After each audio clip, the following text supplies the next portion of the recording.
Welcome back to the DoughClub, the YouTube channel that is way more than a YouTube channel, and I am back like I never left.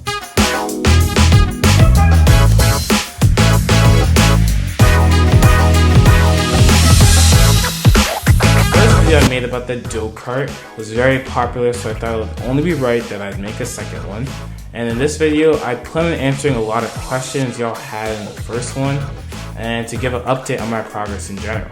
I didn't answer a lot of questions I noticed that I saw in the comments in that last video, especially stuff about cost towards the end. So if I go through this video and you've watched the other video and you still have questions, please feel free to leave a comment at the bottom of this video and I'll be happy to answer your questions.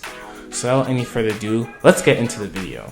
When I originally got the DoughCart in the spring of 2021 last year, I thought I'd be rolling around the city breaking into the dough. But that hasn't necessarily been the case. I do want to introduce myself in case you're wondering, well, who's this guy talking to y'all? My name is Justin. I am the founder of Doughboys, which is a breakfast catering company with a mission to end world hunger.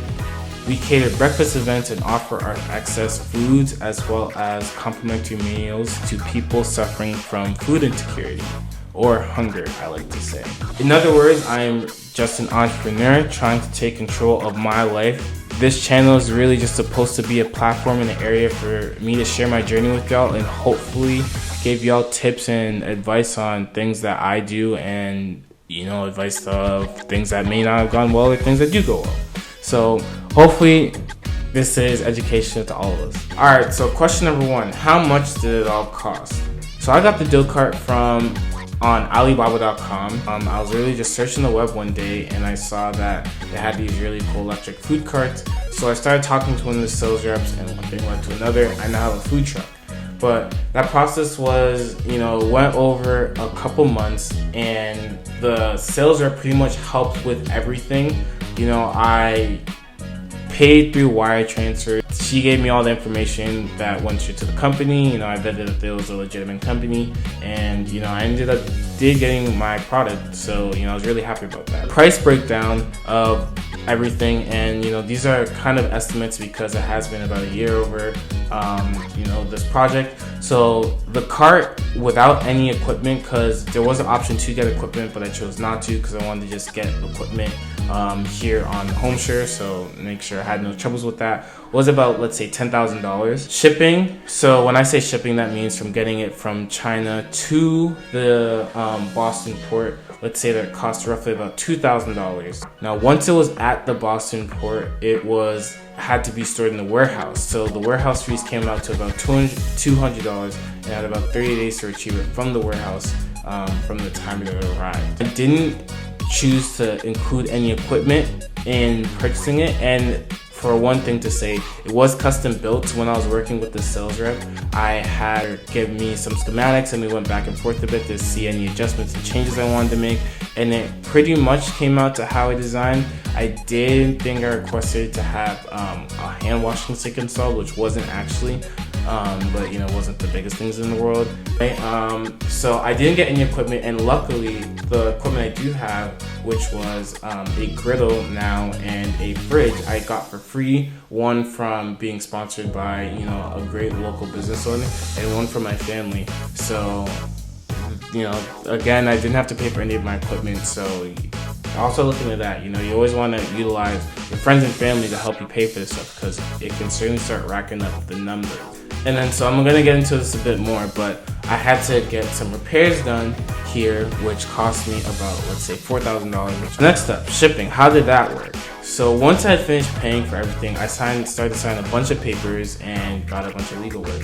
I had to sign over for power of attorney and received the bill of lading, which is a detailed list of the shipment of goods in the form of a receipt given by the caterer to the person co-signing the goods. In this case, I was the only co-signee.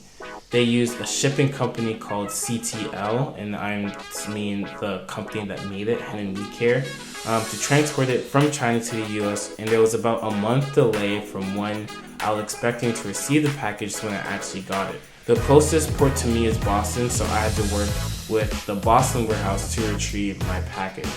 I'm about an hour away from Boston, so I eventually had to get a tow truck, which I had mentioned, and that cost about $2,000 to get it from the warehouse to where my residence. You may ask, why didn't I drive it? I definitely couldn't have driven it if I didn't have any plates, straight out of the warehouse. How am I gonna put a food truck in a U-Haul?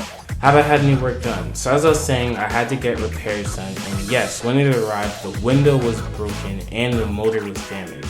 These damages must have happened in transit because when I was working with the sales rep and while their team was building it, they had sent me pictures of the cart being built, and obviously, it was in perfect condition before it was shipped. So it must have happened while it was coming from China to the US. I had since fixed the window and tried to get a new motor, and I actually had it shipped. 2 motors actually, but both times they were shipped, they must have also been damaged in transit, or maybe they were just bad news in general because they had also arrived damaged. So I eventually decided to give up on trying to get a new motor fixed because I was just wasting so much time trying to get it fixed, and said, okay, I'm just gonna keep it stationary and not focus on having on the roads until I can either save up, get a new motor. It's also very difficult because these motors are like specifically in China. There's been a lot of like metal shortages lately, and we're certainly experiencing the effect of that. Or until I can save up and buy a new cart, that's probably domestically made, so I won't have to deal with any of these issues moving forward. I also had the mechanic build a bracket for the generator, so it could sit in the back. But to repeat, I do plan on using the cart stationary.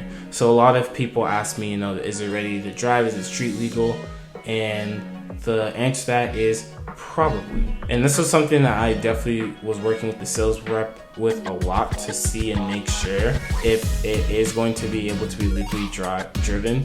And from talking with her company as well as doing my own investigation, the main thing that you want to make sure is that when you buy a cart, or in any case, in any vehicle you get, you want to make sure it has a VIN number, which is what registers it with the National Highway Transit Security.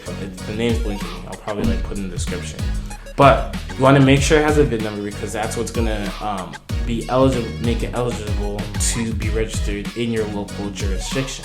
You also want to make sure that you get a license plate for your cart, and that's again something you want to work with your locals. This is going to be true for virtually every situation, but in any case, in a rule of thumb, you want to make sure that you are talking with your inspectional services, your food safety services, and your Department of Motor Vehicles, and talk to them about your plans. Tell them about the cart you're getting, any questions or concerns you may have, because they're going to be your best friends or your worst enemies in everything you're trying to do and get your business up and running.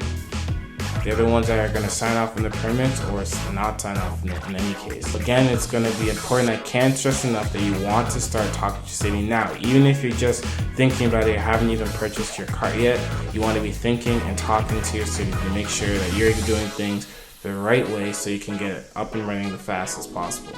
Hey fam, so I want to take a quick sec to say if you haven't already, please go and like the video, and also if you aren't subscribed, please subscribe to the channel because I am trying to reach 1,000 subscribers, and I am so grateful for everyone who's tuned into this video, the previous video, and any other video on the channel.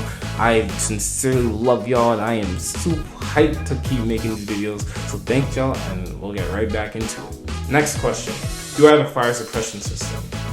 No, but I do have 2 really big windows.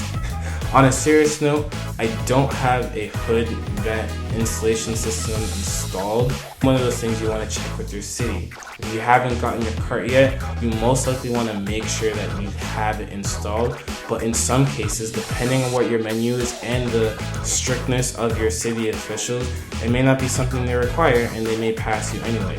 But you still want to be safe than sorry and make sure you get a fire suppression system. It's best to do it at the onset because having it outfitted later is probably going to be an expensive process. So in my experience, would I recommend this to somebody? And that's kind of a tricky question to answer just because I haven't even had the chance to really start operating yet or to see if it would even pass inspection. So I would have to give it some time to see if I would fully not recommend it, but I wouldn't even say don't, because again, my plan is to get up and running with this product that wasn't the most amount of money I had to spend, and use it to build myself up on a launching platform. You know, even if without anything else, it's been great for my business from a marketing standpoint to build excitement for everything I'm trying to do. So that's my 2 cents. Again, you really want to work with your inspection services on what you're trying to do, and see if they'll even allow for you to have a food cart like this in general. So thank y'all for watching. So if you want to know how I'm going to do when I actually take the cart to inspection, then check out for the 3rd video. I haven't gone for inspection yet. I'm still waiting for my mechanic to finish my repairs. So if you are interested or like the video and are interested in seeing what my city says for the inspection or keeping up to date, please like the video. If we get 1,000 likes, I will upload a part 3 detailing how the inspection went and, you know, giving a follow-up on my progress. It's been about a year since I made the last video, so I hope to not take that long in giving y'all, you know, accurate updates on my progress and everything. So please, again, like the video. We're looking for 1,000 likes. We're also still trying to get 1,000 subscribers. So I can't thank y'all enough for being engaged with the channel. And if anything, y'all, I'll see you on the next one. Thank you. Peace.